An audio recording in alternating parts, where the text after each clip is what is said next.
Welcome back to NBA Countdown. We are counting you down to tip-off between the Timberwolves and the Grizzlies. I'm joined now by senior NBA insider Adrian Wojnarowski, and I want to shift gears to the Brooklyn Nets, Woj, because the Nets are going to face the Clippers on Saturday, and that's going to mark 5 games that Kyrie Irving has been suspended, of a minimum 5-game suspension. So where do things stand with him possibly returning for the Nets? And Malika, there's no expectation right now, perhaps no real traction on Kyrie Irving playing at all on this West Coast road trip. Sunday would be the first game after that 5-game minimal suspension that he would be eligible against the Lakers. But Sunday in LA, Tuesday Sacramento, Thursday Portland.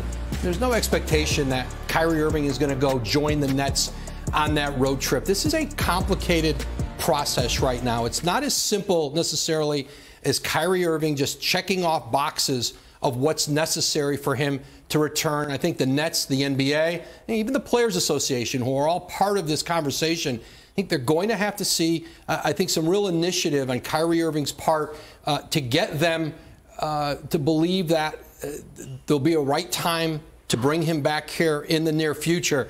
But Kyrie Irving, I think, certainly not necessarily before November 20th, the following Sunday, back in Brooklyn against Memphis. I think it's unlikely we're going to see him out west with this team. Interesting, Woj. Thank you so very much. Malika. There is more on this story from Adrian Wojnarowski right now on ESPN.com. But as we continue to count you down, it is time for tonight's DraftKings Sportsbook prediction. Jalen, I know you had a little bit of a rough night on Wednesday, losing your first picks of the year, but you remain 13-5 overall. You ready to do it again tonight? Let's get this money. Let's see if we can get this back right. Karl Anthony Towns will have 23 or more points tonight. No Jaren Jackson Jr. from Memphis. They've been going Twin Towers a lot with Rudy Gobert. I say Karl Anthony Towns goes over 23 points tonight. He makes a couple of threes. Okay, what about this? Ja Morant will score 31 or more points against the Timberwolves. Ooh, some tall trees in the paint. Physicality of Anthony Edwards. I think he's going to be very aggressive against D'Angelo Russell. Ja goes over. Okay. Taking the over on Ja. I got one more for you. The Timberwolves and the Grizzlies, they will combine for 235. Under. I didn't even need to finish that sentence. Yeah, under. I'm going under. I think a lot of fouls, high turnovers, but it's going to be an exciting game. I'll say take the under. All right, Mr. Rose, thank you. DraftKings Sportsbook is an official sports betting partner of the NBA. And this season, new customers can bet $5 to win $200 in free bets if your team's money line wins. Use the code SPLASH when you sign up. Coming up on NBA Countdown, Ja Morant and Desmond Bane are one of the brightest backcourts in the NBA. Jalen and JJ break down what has transpired between these two young stars in Memphis. Next on NBA Countdown.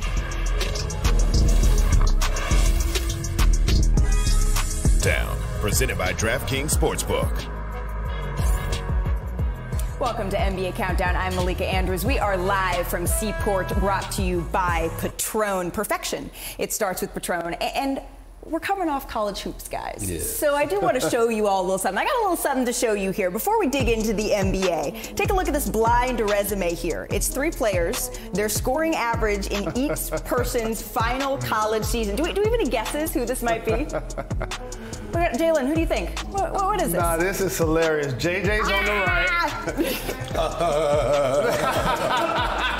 It's our starting lineup from tonight. Well, they're not telling us I only played one game because I cracked my kneecap in half, but that's neither here nor there. That is neither here nor there. Let's get to our opening tip, gentlemen. Tonight, it is the Wild, Wild West. 1 month ago, not many folks would have guessed that the Western Conference, the standings would look like this. The Jazz, they lead the way, the first team to 10 wins in the West, followed by the Trailblazers, the Suns. You can see how the rest of the top 10 shakes out. A dozen or so games into the season, the Warriors aren't even in this picture. But Stephen A., it is a team from the Pacific Northwest that has caught your attention. Yeah, it's the Portland Trailblazers, and I want to give love to the Utah Jazz as well. They're leading the Western Conference, a half game better than the Portland Trailblazers, but I watched the Portland Trailblazers the other night, and what I see, I'm absolutely loving. This kid, Anthony Simons, is something special. He's averaging about 22 a game. Damian Lillard, although he's missed about 5 games this year, his greatness speaks for itself. We know this, okay? But I love what I'm seeing from Jeremy Grant and Josh Hart, because you're getting production from your front court players, which is something that that they have been denied in the past. When you look at C.J. McCollum and Damian Lillard back in the day, it was that backcourt. It was pretty much nothing else. You're getting production from your front court players, particularly that small forward spot. And this kid, Shaedon Sharpe, number 7 overall pick, didn't play a college game, although he played at Kentucky, although he attended Kentucky, didn't play a college game. He's averaging 7 points. He's 6'6". He's shooting 44% from 3. He's a skywalker, very, very active. I look at the young brothers on the Portland Trail Blazers. I love what I'm seeing. I love their potential. And Chauncey Billups was a guy I always viewed as a front office guy. He's doing a hell of a job coaching this team. JJ, what stands out to you from the West here? Well, I think to add on to Stephen A's point, the Blazers have a plethora of big wings. Nasir Little is another guy. They're 6 defensively. Chauncey Billups has done a great job of building out that defense. They actually play the 2nd most zone in the NBA so far this year. But look, what has stood out is the Utah Jazz. Hey, no one had them in We got after 13 what games. is happening? So give Will Hardy a lot of credit here. Yes. He lets these guys play with freedom. The ball is free flowing.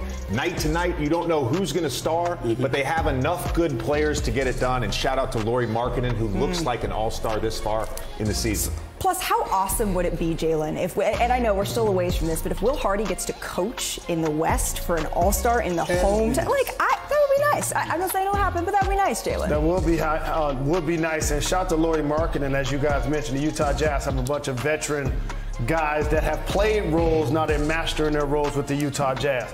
But the team I want to talk about is 500 today, Malika. The Pelicans. When they get fully healthy and Herb Jones returns and Zion is healthy and Brandon Ingram, C.J. McCollum, Valanciunas, they have so many young rotation players that they're trying to integrate into what they're doing. They're going to be one of the scariest teams, the deepest teams in the entire NBA, and they're going to catapult themselves into contention status. I'm not disagreeing with that, but they did lose the other night with Williamson and Ingram on the floor to Portland. And even though I agree with your point about Utah, they deserve a lot of credit. When I think about the Trailblazers, I think about a team that I think what we're seeing from them is something that's sustainable. I don't see Utah sustaining it. I'm not taking anything away from them. But if you're telling me Lauri Markkanen and Jordan Clark, they don't want to sustain it. And Mike Conley is going to continue to do this. Good luck with that. Good luck with that. Here's what I would add to the Pelicans. This is what they've got to figure out to be. They've got to figure out the pecking order. And they played all of last season with Zion. They're trying to integrate him into the lineup. Right now, C.J. McCollum leads them in shot attempts.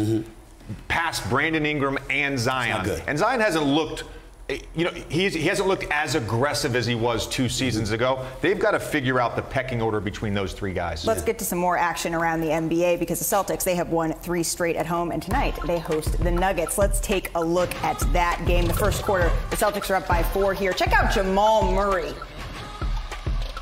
Driving, can't quite get it to go. Jason Tatum doing what he does all season long. Keeping Murray healthy is going to be the key for the Denver Nuggets, obviously, if so, because we know we can expect from this guy MVP level of production. The back-to-back MVP getting it done.